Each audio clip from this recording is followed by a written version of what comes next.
The Charwich-Koniinge Letters, Book 4. 8 Sun's Dawn, 3rd Era, 412. Amyglyph, Somerset Isle. My good friend, Lord Gemin. You must forgive me for not meeting you at the palace personally, but I've been unavoidably, tragically detained. I've left the front gate and door unlocked, and if you're reading this, you must have made it at least as far as the antechamber to the east drawing room. Perhaps you've already wandered the estate and seen some of its delights before coming to this chamber.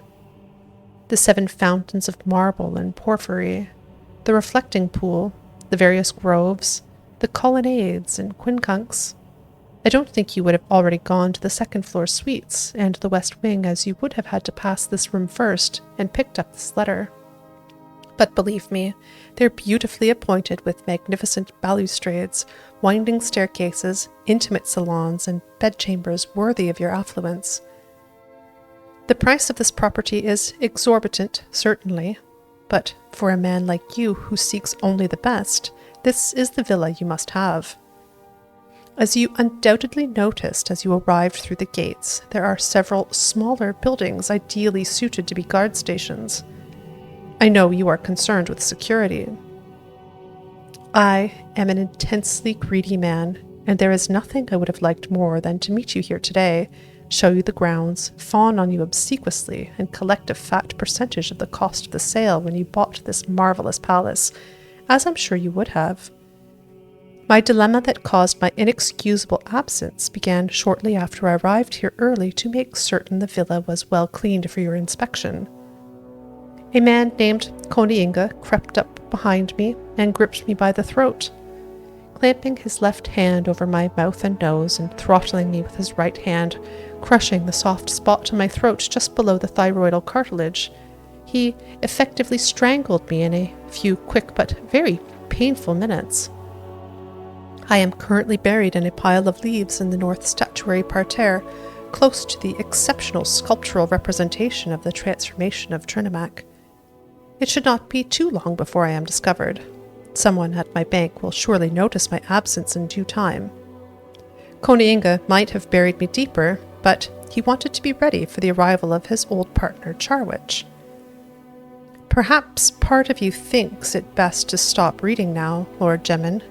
You are looking around the antechamber and seeing nothing but doors. The large one you took to come in from the garden is locked now behind you, and, without a better knowledge of the layout of the estate, I could not recommend you attempt to flee down a corridor that might easily come to a dead end. No, much better to keep reading and see where this is going. Koniinge, it seems, was in a partnership with his friend Charwich to try to recover Azura's star. We understood it to be in the possession of someone named Hadwaf Nithweir, a man who conjured up the Daedra Prince Azura herself to acquire it. As Nithweir originally hailed from High Rock, Charwich went there to look for him, while his partner searched Morrowind. They planned to communicate their findings by letters sent through couriers. Charwich's first letter stated that he had found information that Nithweir had a mysterious patron named Baliasir, a fact he had learned at a cemetery with a gravestone of Nithweir's sister Perira and a lycanthropic caretaker. Koniinge replied back that he could find nothing about Baliasir, but believed that Nithweir had returned to High Rock with Perira after getting the star. Charwich's last letter was written on his deathbed, having sustained mortal wounds from his battle with Baliasir, who it seemed had been a mighty Daedra lord. Koniinge grieved for his friend and travelled the span of the Empire to Wayrest to pay his call of condolences on Lady Morling, the woman at whose house Charwich had been staying. After making some inquiries, Koniinge learned that her ladyship had left the city quite suddenly. She had been entertaining a guest named Charwich, and it was understood that he had died, though no one ever saw the body. Certainly no healers had been sent to her house on the 13th of last seed of last year, and no one in Wayrest, just like no one in Telarune, had ever heard of Baliasir. Poor Koniinge was suddenly unsure of everything. He retraced his late partner's path through Borean and Grimtree Gardens, but found that the Nightweir family crypt was elsewhere, in a small town in the barony of Dwinnen. There was indeed a lycanthropic caretaker, fortunately in human form at the time. When questioned, using the technique of strangulation-release, he told Koniinge the story that he had told Charwich many months before. Hadwaf and Perira Nightweir had returned to Dwinnen, intent on settling old business. As the star requires potent spirits for power, they thought they would begin small by capturing the spirit of the werewolf they knew of in the family graveyard. Sadly for them, their grasp exceeded their reach. When the poor caretaker resumed his human form one morning, he found himself lying next to the shredded, bloodied bodies of the Nightweir siblings. Distressed and fearful, he brought the corpses and all their possessions down into the crypt. They were still there when Charwich came, and so too was Azura's star. Koniinge now saw things clearly. The letters he had received from Charwich were lies intended to keep him away. Undoubtedly, with the assistance of Lady Malyn, his new partner, he had concocted stories, including one of his own demise, to trick Koniinge into abandoning the quest for the star. It was clearly a sad statement on the nature of friendship, and one that needed immediate correction. It took the better part of 6 months for Koniinge to find his old partner. Charwich and Lady Malyn had used the power of the star to make themselves very wealthy and powerful.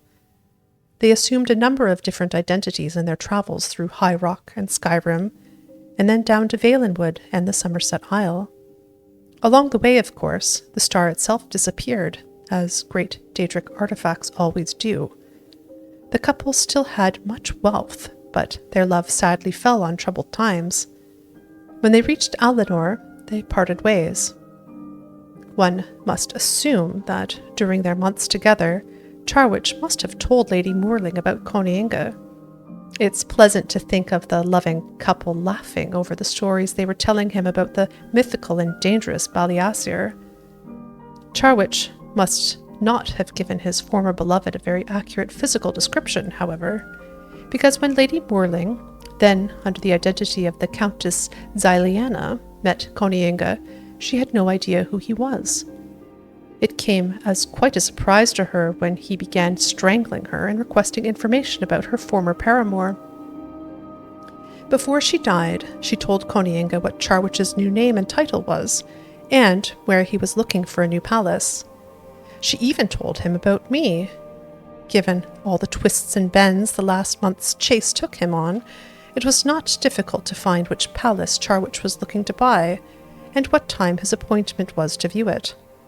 Then he had merely to arrive early, dispose of me, and wait. There, our story must sadly end.